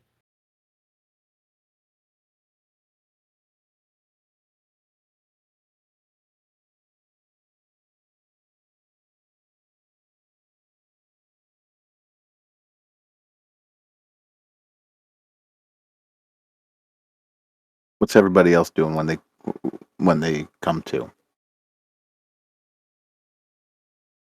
Arletto is staring at the coin held in the palm of his hand and continues muttering oaths, but unlike Lopez, he does not throw it away. He instead carefully reaches into a pocket on his bag and slips it in before closing it and continuing to walk away, muttering under his breath. Bloodworth ends up holding it tightly in his hand with a triumphant smirk on his face, just waiting and dreaming for that to come, what was in his vision. While Rowena, on the other hand, is holding it delicately, tears streaming down her face.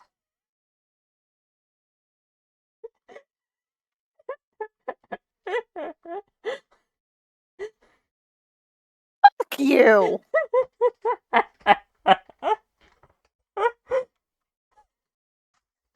You saying fuck you to? Torsten or Bloodworth. What? I know what you're I will say reacting nothing. to, Moth. I will say nothing. That's over the table shit. I Or know, under the that's why I'm table, saying nothing. Oh, Oh, What's temperature? I think she's still just kind of like flipping it around in her hand, like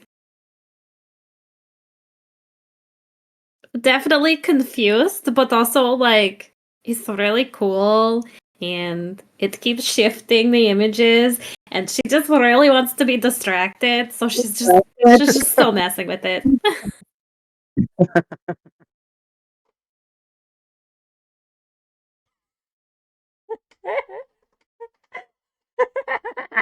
Tenacity will put the coin in his boot and will just start walking. Again, very perturbed that one more thing was added to his plate.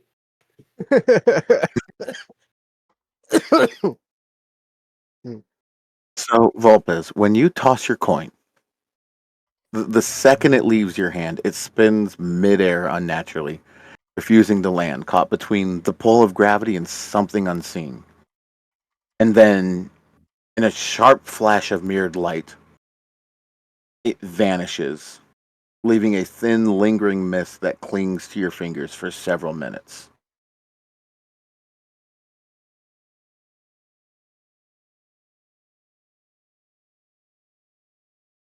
Lovely.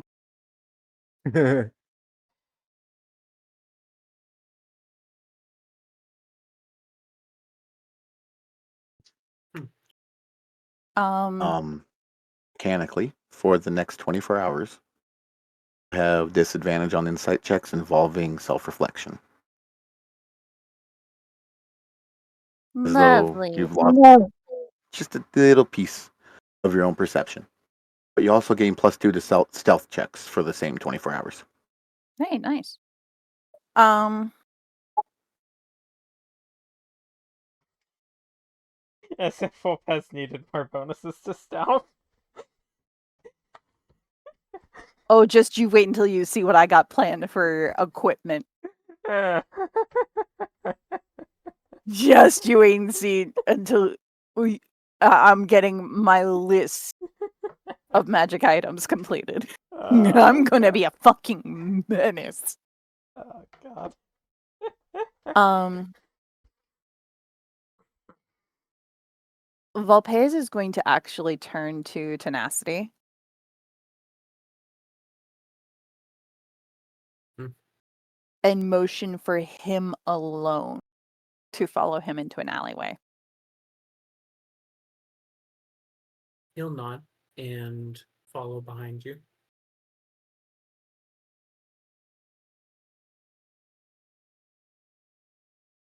Hold that thought, because that's where we're going to end the session. Oh, Wait, we're ending it? Yep. God damn. Are you having a moment of no? Keep playing. Say yes. what? Unfortunately, I have obligations. Otherwise, I would agree. Oh no. Actually, I like this anticipation for everybody. I'm a side with the DM on this.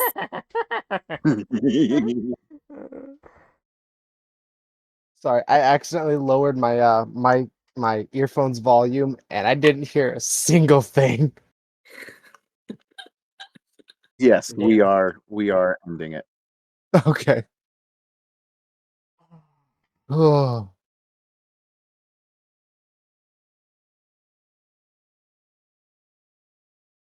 yeah. Just you wait until you hear what I have to say. Oh Yeah. boy.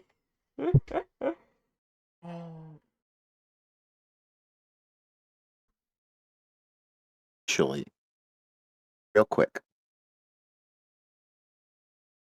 Yes. Bloodworth, in your head, you hear the Raven Queen whisper, No. Don't like. You have one more vision. You are in the depths of Hollowshade, the Raven Queen's castle. Beneath the cracked altar where no gods listen anymore, you see yourself kneeling alone. The air is cold enough to freeze breath midair. No breath leaves you. Your body remains still, but your shadow twitches unnaturally, dragged in a direction it does not want to go. From the gloom behind you, the Raven Queen steps forward, not walking, but arriving. Her face is a blur of shifting memories, fragments of sorrow, with hollow eyes carved from the void itself.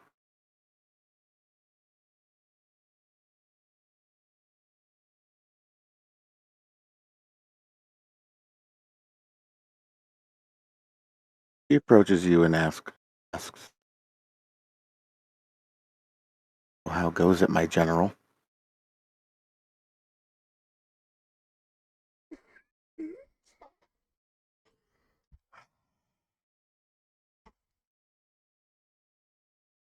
I'm sorry. I'm sorry. Moth's face right now. I told you fuckers there was a mole. Yeah, you did. Yep. Oh god. Poor tenacity. He's getting dicked down by the enemy. Oh no. Wait. Tenacity, you can fix this. Maybe if you dick him down well enough, he'll actually switch to our side.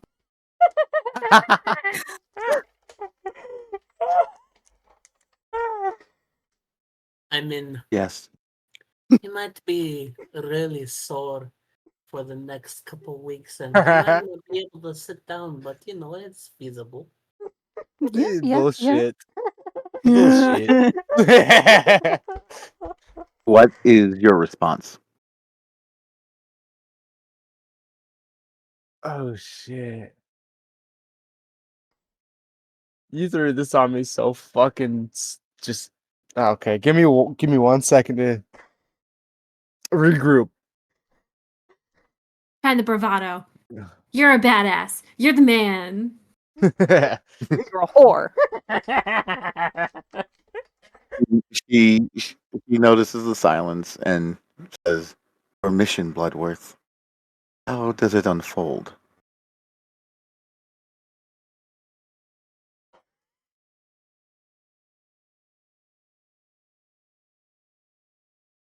Did you just say remission?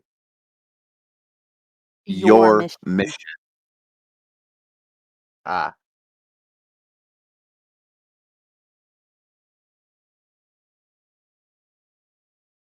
This is unfolding nicely.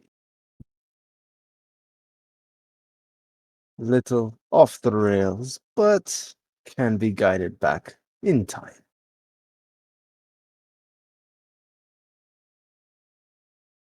Your shadow ripples outward, pressing tighter. And sharper, the Raven Queen says, "Girl, her will cracks, but will it shatter? The fox, cleverness breeds doubt. Is he running? Hunting?"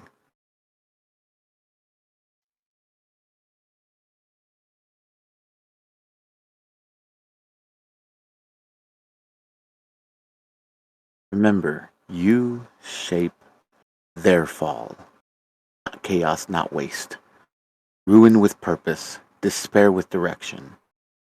And in the end, their hearts, their souls, their screams are mine. Shadows recoil slightly.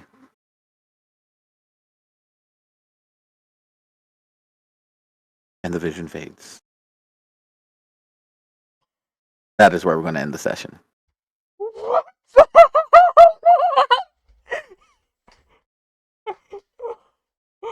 Oh. Thank you guys for joining. We will see you in 2 weeks. Good night, buddy. Good night. Night. Bye, everybody. Peace, y'all. Ooh.